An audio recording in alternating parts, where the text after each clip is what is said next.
हार्डवेल पर स्वागत है आप सभी का मनी स्टैक सीरीज के इस 21st पार्ट में। सो गाइस इस पार्ट में हम लोग रिएक्ट का बहुत ही इंपॉर्टेंट कॉन्सेप्ट पढ़ने वाले हैं जिसका नाम है हाई ऑर्डर कंपोनेंट। तो गाइस अगर हम बात करें कि हाई ऑर्डर कंपोनेंट क्या होता है तो सिंपल आप ये समझ लो कि हाई ऑर्डर कंपोनेंट एक ऐसा फंक्शन होता है जो कि एक दूसरे कंपोनेंट को अपने एज अ आर्गुमेंट लेता है और एक नया इनहेंस्ड कंपोनेंट रिटर्न करता है। उसी को हम लोग हाई ऑर्डर कंपोनेंट कहते हैं। सो गाइस अगर हम आसान शब्दों में कहें तो हाई ऑर्डर कंपोनेंट एक कंपोनेंट को एडिशनल फंक्शनलिटी प्रोवाइड करता है बिना उस ओरिजिनल कंपोनेंट को मॉडिफाई किए बिना। बाकी की इन्फॉर्मेशन गाइस हम लोग वीडियो के अंदर एग्जांपल के थ्रू समझेंगे और मिलते हैं इस वीडियो के एंड में ताकि हम ये जान पाए कि हम नेक्स्ट वाले वीडियो में क्या पढ़ने वाले हैं। उससे पहले गाइस अगर आप चैनल पर नए हो तो प्लीज चैनल को सब्सक्राइब कर लो और बेल आइकन दबा लेना ताकि इस तरीके का अपडेट आपसे मिस ना हो। तो चलते हैं अपने कोडिंग स्क्रीन पे। सो गाइस यहाँ पे आ चुके हैं अपनी कोडिंग स्क्रीन पे और सबसे पहले मैं इस प्रोजेक्ट को रन कर लेता हूँ npm run dev कमांड से। जैसे ही इतना क्लिक करके हम एंटर करते हैं गाइस तो ये हमें एक लोकल यूआरएल प्रोवाइड करता है जिसको कि हमें यहाँ से कॉपी कर लेना और ब्राउजर पे जा करके पेस्ट कर देना है और एंटर कर देना है। ठीक है। तो गाइस ये जो आप मेरी स्क्रीन पे देख रहे हो रिएक्ट प्योर कंपोनेंट, ये हमने पिछले वाले वीडियो में पढ़ा था जिसमें हमने दो कंपोनेंट बनाया था, पेरेंट और चाइल्ड। उसकी हेल्प से हमने प्योर कंपोनेंट को समझा था। तो गाइस जो लोग भी मेरे इस वीडियो पे नए हैं वो जा करके मेरा पिछला वाला वीडियो देख करके रिएक्ट का प्योर कंपोनेंट सीख सकते हैं। ठीक है। तो गाइस चलते हैं अब आगे हम इस वीडियो में। तो जो हमारा आज का टॉपिक है गाइस वो है हमारा रिएक्ट में हाई ऑर्डर कंपोनेंट। ठीक है। तो देखो उसको जानने के लिए ना सबसे पहले आप ये जानो कि जो हाई ऑर्डर कंपोनेंट है ना उसकी हेल्प से हम किसी भी कंपोनेंट का जो लॉजिक है ना उसको हम रीयूज कर सकते हैं। ठीक है। तो देखो अभी हम क्या करते हैं ना कि जो हमारा अननेसेसरी टैब है ना उसको क्लोज कर देते हैं। ठीक है। अब हम जाते हैं यहाँ पे कंपोनेंट वाले फोल्डर में और यहाँ पे एक और कंपोनेंट बनाते हैं जिसका नाम क्या है, काउंटर वन डॉट TSX। ठीक है। सो बेसिकली देखो गाइज मैं आपको क्या बताने जा रहा हूँ ना कि हम पहले क्या करेंगे, दो काउंटर बनाएंगे। ठीक है। काउंटर वन और काउंटर टू। ठीक है। और उन दोनों में हमारा जो लॉजिक है ना वो सेम रहेगा कि हम जब भी इंक्रीमेंट बटन पे क्लिक करेंगे तो वो काउंटर की वैल्यू जो है वो इंक्रीज होगा। फिर मैं आपको एक हाई ऑर्डर कंपोनेंट बना करके दिखाऊंगा कि किस तरीके से हम उन दोनों कंपोनेंट का जो लॉजिक है उसको हम एक अलग से हाई ऑर्डर कंपोनेंट बना करके उस लॉजिक को हम लोग सेपरेटली यूज कर सकते हैं। या फिर इसके अलावा अगर हम लोग काउंटर थ्री, काउंटर फोर या कितने भी काउंटर या कोई भी काउंटर हम लोग बनाते हैं इस प्रोजेक्ट में तो उस काउंटर के लॉजिक को हम बार बार उस हाई ऑर्डर कंपोनेंट से रीयूज कर पाएंगे। ठीक है। तो अब देखो सिंपली यहाँ पे जो काउंटर वन फाइल है उसमें हम लोग क्या करेंगे, एक फंक्शन क्रिएट करेंगे। बेसिकली हम लोग एक कंपोनेंट क्रिएट कर रहे हैं। ठीक है। तो यहाँ पे देखो फंक्शन और काउंटर वन और पैरेंथेसिस ओपन क्लोज, उसके बाद करली ब्रेसेस के अंदर यहाँ पे हम लोग रिटर्न करा देंगे एक JSX को। ठीक है। तो पहले मैं देखो एक h2 टैग में एक टेक्स्ट डाल देता हूँ कि this is my first counter. ठीक है। इतना करने के बाद अब हम इस जो फंक्शन है इसको एक्सपोर्ट भी करेंगे। तो एक्सपोर्ट डिफॉल्ट और उसके बाद अपना काउंटर वन जो फंक्शन का नाम है। ठीक है। तो ये हमारा एक कंपोनेंट क्रिएट हो गया। ठीक है, काउंटर वन नाम से। अब इसके बाद गाइज देखो ये जो काउंटर है ना इसको हम लोग क्या करेंगे, ऐप डॉट TSX वाले फाइल में इंपोर्ट करेंगे और इंपोर्ट करके वहां से JSX में से रिटर्न कराएंगे। ठीक है। तभी वो हमें ब्राउजर पे दिखेगा। तो यहाँ पे देखो जो पेरेंट वाला हमारा पहले से इंपोर्टेड है ना इसको हम क्या करेंगे, कमेंट कर देंगे। ठीक।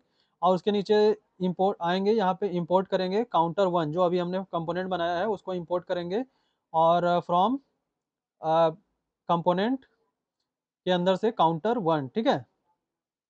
तो देखो इतना करने के बाद अब ये काउंटर वन जो है इसको कॉपी कर लेंगे और जो हमारा यहाँ पे पेरेंट रिटर्न है उसको अभी क्या करेंगे, कॉपी कट करके इसको नीचे कमेंटेड सेक्शन में डाल देंगे। ठीक है।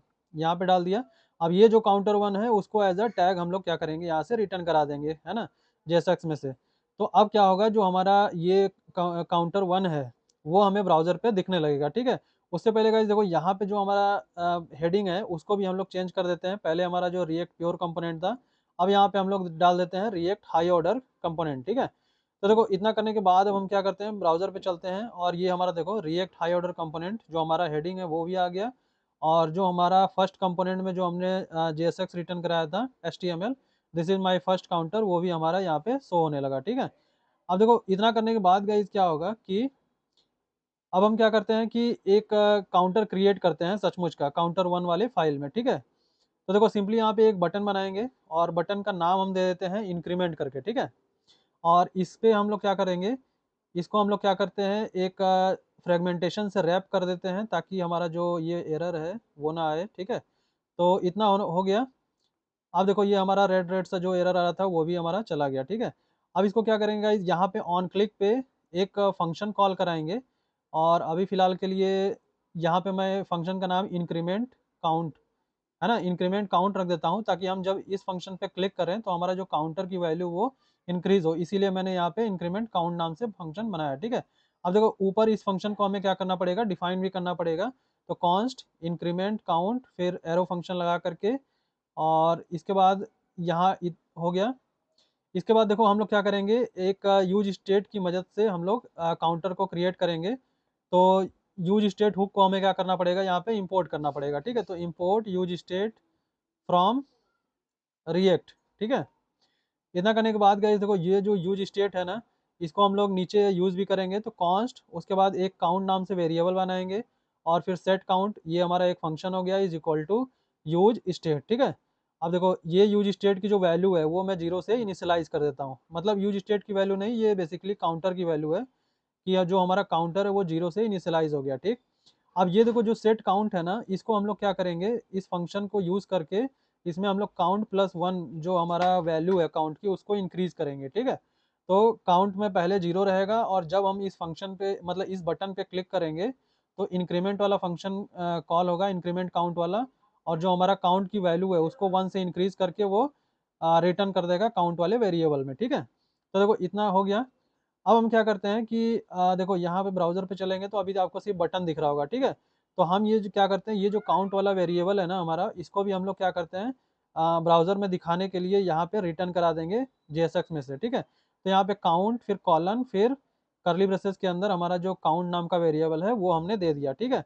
अब आप ब्राउजर पे जाओगे ना तो देखो यहाँ पे ऑलरेडी यहाँ पे 3 काउंट आपका दिखा रहा है कि पहले, क्योंकि पहले ही मैंने उसको क्लिक कर दिया था 3 बार, ठीक है। अब देखो यहाँ पे जब भी हम इसको रिफ्रेश करेंगे और हमारा जब इंक्रीमेंट करेंगे तो यहाँ पे काउंटर क्या हो रहा है, काम कर रहा है, ठीक है। तो देखो इतना करने के बाद गाइस जब हम क्या करते हैं कि ये जो हमारा काउंटर का प्रोग्राम है ना, काउंटर 1 में जो हमने बनाया है, इसको हम उठा करके कॉपी करेंगे काउंटर 2 नाम का जो हमारा एक कंपोनेंट क्रिएट करेंगे, उसके अंदर हम लोग इसको कॉपी कर देंगे, ठीक है। तो अब देखना इसके बाद ये जो काउंटर 2 हमने जो फाइल बना लिया, अब काउंटर 1 में ये जो कॉपी करके सारा कोड हम लोग काउंटर 2 में पेस्ट कर देंगे, ठीक है। और इसका जो फाइल का नाम है, मतलब जो फंक्शन का नाम है बेसिकली, उसको चेंज कर देंगे, ठीक है, काउंटर 2। और यहाँ से जो रिटर्न किया है उसको भी हम लोग काउंटर 2 कर देंगे, ठीक। तो देखो ये सारा जो है कि हमारा जो काउंटर 1 में चल रहा था वैसे ही हमारा काउंटर जो है कि काउंटर 2 में भी चलेगा, ठीक है, इस फाइल में। अब यहाँ पे भी देखो हम लोग यहाँ पे जो हेडिंग है उसमें भी हम लोग चेंज कर देते हैं, this is my second counter, ठीक है। इतना करने के बाद गाइस अब हम लोग app.tsx में चलेंगे, और जैसे हमने इंपोर्ट किया हुआ है, इंपोर्ट करके उसको यूज किया है काउंटर 1 को, वैसे ही सेम हम लोग काउंटर 2 को भी करेंगे, ठीक है। इंपोर्ट काउंटर 2 फ्रॉम कंपोनेंट के अंदर काउंटर 2 वाला जो फाइल है उसको, ठीक है। अब यहाँ पे नीचे आएंगे और सेम जैसे काउंटर 1 को रिटर्न कराया है JSX में से, उसी तरीके से काउंटर 2 को भी हम लोग यहाँ पे रिटर्न करा देंगे, ठीक है। अब देखो जैसे हम ब्राउजर पे जाएंगे और यहाँ पे रिफ्रेश करेंगे तो देखो हमारा दोनों काउंटर जो है वो वर्किंग है, देखो है ना, मतलब काउंटर 1 भी वर्क कर रहा है और काउंटर 2 भी वर्क कर रहा है, ठीक। अब देखो गाइज क्या है ना कि जैसे ये जो लॉजिक है, ये इतना जो लॉजिक है ना, जो यूज स्टेट बना रहा है और जो इंक्रीमेंट फंक्शन पे मतलब क्लिक करने पे जो इंक्रीमेंट फंक्शन कॉल हो रहा है, और जो हमारा सेट काउंट की वैल्यू हम लोग अपडेट करा रहे हैं, ये जो लॉजिक है वो हमारा इस वाले कंपोनेंट में भी हो रहा है ना, ऑन क्लिक पे। और ये जो लॉजिक है वो हमारा कंपोनेंट 2 में भी, मतलब काउंटर 2 वाले कंपोनेंट में भी सेम हो रहा है, ठीक है। तो हम क्या करने वाले हैं कि इसी जो लॉजिक है, इसी लॉजिक को हम एक कॉमन लॉजिक बना देंगे, और उसको क्या करेंगे, एक हाई ऑर्डर कंपोनेंट में पास करके उसको कॉमन कर देंगे, ठीक है। मतलब इन दोनों कंपोनेंट का जो लॉजिक है, सेम लॉजिक है, उसको हम रीयूज कर लेंगे, है ना। मतलब एक ही बार हम उसको लिखेंगे और उसको हम दोबारा दोबारा मतलब काउंटर 1 में भी यूज कर पाएंगे और काउंटर 2 वाले कंपोनेंट में भी यूज कर पाएंगे, ठीक है। तो गाइज यहाँ पे अब हम लोग एक हाई ऑर्डर कंपोनेंट क्रिएट करने वाले हैं। तो सबसे पहले मैं एक फाइल क्रिएट कर लेता हूँ यहाँ पे HOC with counter dot TSX, ठीक है, मतलब कि high order component with counter, ठीक। अब इसमें देखो यहाँ पे एक फंक्शन क्रिएट करेंगे, जैसे हम लोग नॉर्मल कंपोनेंट क्रिएट करते हैं उसी तरीके से यहाँ पे फंक्शन, उसके बाद HOC काउंटर, और उसके बाद करली ब्रेसेस ओपन करके। और यहाँ पे देखो एक गाइज मैं आपको चीज़ बता दूँ कि जितने भी हाई ऑर्डर कंपोनेंट होते हैं ना, उसके अंदर से कोई ना कोई एक फंक्शन जरूर रिटर्न होता है, ठीक है। इस बात को आप लोग ध्यान में रखना, ठीक है। तो देखो HOC always return a function, ठीक। अब उसके बाद देखो यहाँ पे फंक्शन एक बनाएंगे जो कि हम रिटर्न करवाने वाले हैं, इनहेंस्ड कंपोनेंट, ठीक है। तो यहाँ पे क्या करेंगे कि एक फंक्शन हमने बना दिया, और ये क्या रिटर्न करेगा, रिटर्न कॉमन लॉजिक, ठीक है। तो इसके बाद हम लोग काउंटर 1 में चलेंगे, और वो जो हमने हाई ऑर्डर कंपोनेंट क्रिएट किया है उसको हम लोग यहाँ पे इंपोर्ट करेंगे, ठीक है। तो देखो import HOC with counter from HOC with counter, ठीक है। अब ये देखो जो एचओसी विथ काउंटर है ना, इसको हम लोग as a high order component यहाँ पे यूज करेंगे। देखो जहाँ पे हमने काउंटर वन को एक्सपोर्ट किया है, ठीक है। तो देखो एज अ फंक्शन किस तरीके से हम लोग इसको यूज कर रहे हैं, ठीक है। और जो हमारा काउंटर वन नाम का जो कंपोनेंट है उसको एज अ हम लोग आर्गुमेंट इस वाले हाई ऑर्डर कंपोनेंट में पास कर दे रहे हैं, ठीक है। तो सिंपली अब अगर एक हाई ऑर्डर फंक्शन का भी डेफिनेशन देखोगे गाइस, तो यही होता है जो सिंपली हाई ऑर्डर कंपोनेंट का होता है, ठीक है। कि हम एक ऐसा फंक्शन हमारे पास हो जिसमें कि हम एक दूसरे फंक्शन को एज अ आर्गुमेंट पास करें, तो उसी फंक्शन को हम लोग क्या बोलते हैं, हाई ऑर्डर कंपोनेंट या हाई ऑर्डर फंक्शन बोलते हैं, ठीक है। तो सिंपली देखो हमने एक कंपोनेंट को काउंटर वन को एक हाई ऑर्डर कंपोनेंट में एज अ आर्गुमेंट यहाँ पे पास कर दिया, ठीक। अब देखो पास करने के बाद हम लोग क्या करने वाले हैं कि आ, इतना करने के बाद अब हम लोग चलते हैं काउंटर एचओसी विथ काउंटर वाले में। और यहाँ पे देखो रैप्ड कंपोनेंट नाम से उसका जो हमने वहाँ से आर्गुमेंट पास किया है उसको एज अ यहाँ पे पैरामीटर गेट करेंगे, ठीक है। तो यहाँ पे देखो रैप्ड कंपोनेंट नाम से हमने उसको गेट कर लिया। अब ये जो रैप्ड कंपोनेंट है उसको हम क्या करेंगे, रिटर्न करवाएंगे, ठीक है। कहाँ से, जो हमारा जो JSX है वहाँ से रिटर्न कराएंगे, तो ठीक है। तो देखो रिटर्न और रैप्ड कंपोनेंट और उसको देखो एज अ HTML टैग उसको हम लोग इस तरीके से रिटर्न करवा रहे हैं, ठीक है। मतलब कि जो भी हमारा काउंटर वन में है, जो भी हमने वहाँ पे JSX लिखा है उसको हम लोग एज अ पैरामीटर यहाँ पे गेट करके और उसको इस फंक्शन जो इनहेंस्ड कंपोनेंट है उसमें ये लॉजिक का क्रिएट करके कि हम जब भी क्लिक करें तो इस पे हमारा काउंटर जो है इंक्रीमेंट होना चाहिए, वो लॉजिक और प्लस में जो उसका HTML है वो सबको हम क्या करेंगे, रिटर्न करवा दे रहे हैं, ठीक है। तो हमारा एक प्रॉपर A to Z मतलब काउंटर का प्रोग्राम वहाँ पे क्रिएट हो जाएगा विथ दिस लॉजिक, ठीक है। तो सिंपली देखो यहाँ पे कि ये जो रैप्ड काउंटर कंपोनेंट है यहाँ से हम दो चीज़ पास करेंगे एज अ प्रॉप्स भेजेंगे, ठीक है। तो यहाँ पे जैसे काउंट हो गया, count is equal to count. और देखो ये जो काउंट है और जो ऑन क्लिक पे इंक्रीमेंट काउंट नाम का जो फंक्शन है उन दोनों को हमें वहाँ पे इसको पास करना पड़ेगा ना, तभी जो है कि यहाँ पे यूज़ कर पाएंगे, ठीक है। तो इंक्रीमेंट काउंट वाला जो हमारा फंक्शन है उसको भी एक एज अ प्रॉप्स पास कर देंगे यहाँ से।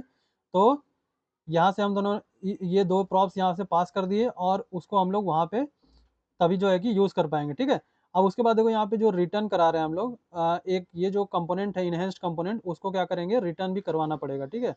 अब ये जो देखो रैप्ड कंपोनेंट है इसका हमारा ये एरर आ रहा है टाइप स्क्रिप्ट का, ठीक है। तो अब हम क्या करते हैं कि ये जो रैप्ड कंपोनेंट है हमने देखो यहाँ से रैप्ड कंपोनेंट में जो रिटर्न करवाया है वहाँ से काउंट और इंक्रीमेंट वाला जो एज अ प्रॉप्स तो भेज दिया, ठीक है। काउंट की वैल्यू और increment function as a props तो भेज दिया, लेकिन हमें ये जो रैप्ड कंपोनेंट है उसमें उसको गेट भी तो करना पड़ेगा ना, मतलब काउंटर काउंटर वन में हमें इस चीज़ को गेट भी तो करना पड़ेगा, तभी तो हम इसको काउंट और या ऑन क्लिक पे इंक्रीमेंट फंक्शन को यूज़ कर पाएंगे, ठीक है। तो देखो काउंटर वन में यूज़ करने के लिए उन दोनों को किस तरीके से करली ब्रेसेस के अंदर काउंट कॉमा और इंक्रीमेंट काउंट नाम का ये जो फंक्शन है वो दोनों देना पड़ेगा, ठीक है। तो देखो दे तो दिया हमने, लेकिन यहाँ पे रेड कलर का अंडरस्कोर आ रहा है, मतलब इसमें टाइप टाइप स्क्रिप्ट का भी एरर है, तो इसको भी रिजॉल्व करेंगे हम लोग। तो सिंपली देखो यहाँ पे काउंट का जो टाइप है डेटा उसको जो है कि नंबर हम दे देते हैं, क्योंकि काउंट में जैसे 1 2 3 है तो वहाँ पे एज अ नंबर लेगा। और यहाँ पे जो इंक्रीमेंट काउंट है ये तो एक फंक्शन है, तो आप यहाँ पे सिंपली एनी कर करके, मतलब अगर आपको कोई भी ऐसा डेटा टाइप है जो नहीं समझ में आ रहा है तो आप यहाँ पे एनी दे दो, या तो आप फंक्शन रिटर्न करवा रहे हो तो आप वहाँ पे वाइड करके वहाँ पे नल भी दे सकते हो, ठीक है। तो अभी फिलहाल के लिए मैं यहाँ पे एनी दे दे रहा हूँ, ठीक। इतना करने के बाद गाइस देखो अब यही जो सेम काम है, मतलब जो रैप्ड कंपोनेंट है उसको भी हम लोग टाइप एरर का जो टाइप का जो एरर है उसको भी फिक्स करना पड़ेगा, तो हम लोग उसको क्या कर रहे हैं, एनी से भी उसको भी हम लोग रिजॉल्व कर लेंगे, ठीक है। तो देखो इतना करने के बाद गाइज अब यहाँ पे देखो प्रॉप्स भी पास करना पड़ेगा, ठीक है। ये प्रॉप्स क्यों पास कर रहे हैं वो मैं आपको देखो लास्ट में बताऊंगा, ठीक है। लेकिन अभी आप फिलहाल के लिए ये समझ लो कि यहाँ पे जो इनहेंस्ड कंपोनेंट है वहाँ पे एक प्रॉप्स आएगा और उसी प्रॉप्स को हमें यहाँ पे ग्लोबली जो है कि रैप्ड कंपोनेंट में रिटर्न कराना पड़ेगा, ठीक है। अब देखो यहाँ पे इसका भी टाइपिंग एरर है तो उसको भी हम लोग एनी से रिजॉल्व कर लेंगे, ठीक। तो देखो इतना करने के बाद हम चलेंगे काउंटर वन में। और जब भी हम यहाँ जाते हैं इसको रिफ्रेश कर लेता हूँ, है ना। देखो काउंटर वन हमारा क्या हो गया, वर्क करने लगा, है ना। मतलब कि हम जो काउंट इस जो काउंटर वन है उसका जो लॉजिक है वो हमारा HOC से आ रहा है, मतलब हाई ऑर्डर कंपोनेंट से आ रहा है अब, है ना। तो देखो उसी तरीके से काम कर रहा है। इंक्रीमेंट पे जब भी क्लिक कर रहे हैं तो हमारा जो है कि वन काउंटर इंक्रीज हो रहा है। और जो सेकंड वाला है गाइज अभी भी वो वैसे ही है, उसमें हमने कोई भी लॉजिक को चेंज नहीं किया है, ठीक है। तो हम क्या करते हैं कि इसका जो लॉजिक है इसको भी हम लोग यहाँ से हटा देंगे काउंटर 2 से, है ना, क्योंकि वो चीज़ तो हमने अब कॉमन बना दी हाई ऑर्डर कंपोनेंट में, ठीक है। तो इसकी अब ज़रूरत नहीं है। और जो हमने सेम कंपोनेंट काउंटर 1 में काम किया है कि उसको एचओसी को इंपोर्ट करके एज अ पैरामीटर इसको पास किया हुआ है, उसी तरीके से इसको भी करेंगे, है ना, कंपोनेंट काउंटर 2 में, सॉरी। तो देखो ये काउंटर ये वाला यहाँ से कॉपी कर लेंगे पैरामीटर और इसको काउंटर 2 में रख देंगे। और ये जो हमारा यूज स्टेट और इंक्रीमेंट वाला जो लॉजिक है इसको हटा देंगे क्योंकि इसकी ज़रूरत है नहीं, क्योंकि हमने जो है इसको एचओसी में शिफ्ट कर दिया, तो अब हम वहीं से इसको डायरेक्टली यूज कर लेंगे, है ना। तो देखो इतना हो गया। अब ये जो H O C with counter है इसको as a high order component यहाँ पे पास कर देंगे, ठीक है, जैसे हमने काउंटर 1 में किया था। तो एज एक्सपेक्टेड मतलब देखो सब कुछ चल रहा है गाइस, है ना, सेम काम हम लोग उसमें भी कर रहे हैं, ठीक। अब देखो जैसे रिफ्रेश करेंगे देखो काउंटर 1 भी और काउंटर 2 भी हमारा जो है कि चल रहा है, ठीक। तो अब देखो देख रहे हो आप कि किस तरीके से हम जो एक हमारा जो लॉजिक है वो हमारा हाई ऑर्डर कंपोनेंट में पड़ा हुआ है H O C with counter में, और उसको हम लोग काउंटर 1 के कंपोनेंट में भी यूज कर पा रहे हैं और काउंटर 2 वाले कंपोनेंट में भी यूज कर पा रहे हैं, ठीक है। तो है ना, देखो कितना सिंपल। अब इसी तरीके से आप कितना भी मल्टीपल कंपोनेंट बना करके आप चाहे तो इस काउंटर वाले जो लॉजिक है इसको जो है कि आप यूज कर सकते हो, ठीक है। इसी को हम लोग क्या बोलते हैं, हाई ऑर्डर कंपोनेंट बोलते हैं। और ये भी बात आप लोग को क्लियर हो गई कि ये जो एच है मतलब जो हाई ऑर्डर कंपोनेंट है उससे हम क्या कर सकते हैं, किसी भी कंपोनेंट के लॉजिक को हम लोग रीयूज कर सकते हैं, ठीक है। तो इसका डेफिनेशन जो है वो एकदम सही यहाँ पे मैच हो गया, ठीक। अभी देखो ये जो प्रॉप्स वाली चीज़ है ना वो मैं आपको बताने वाला था, मैंने बोला था ना लास्ट में बताऊंगा। तो यहाँ पे सिंपली देखो प्रॉप्स हम लोग क्यों पास कर रहे हैं, क्योंकि देखो अभी जैसे हम काउंटर 1 में चलते हैं, ठीक है, sorry app dot T S x में चलते हैं। तो अभी यहाँ पे एक काम अगर हम लोग करें कि जैसे काउंटर 1 में अगर हमें कोई प्रॉप्स पास करना होगा तो हम उसको प्रॉप्स पास करेंगे तो वहाँ पे तो हमें गेट भी करना पड़ेगा ना उस प्रॉप्स को।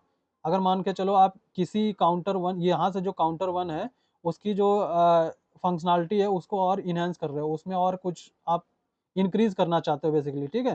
तो जैसे यहाँ पे मैं एक और प्रॉप्स पास करके आपको दिखाता हूँ कि किस तरीके से हम इसको अगर यहाँ से भी प्रॉप्स पास करें तो हम उस वाले प्रॉप्स को वहाँ पे कैसे गेट करेंगे, ठीक है। तो सिंपली देखो my name is equal to, अब यहाँ पे मैं अपना नाम दे देता हूँ, ठीक।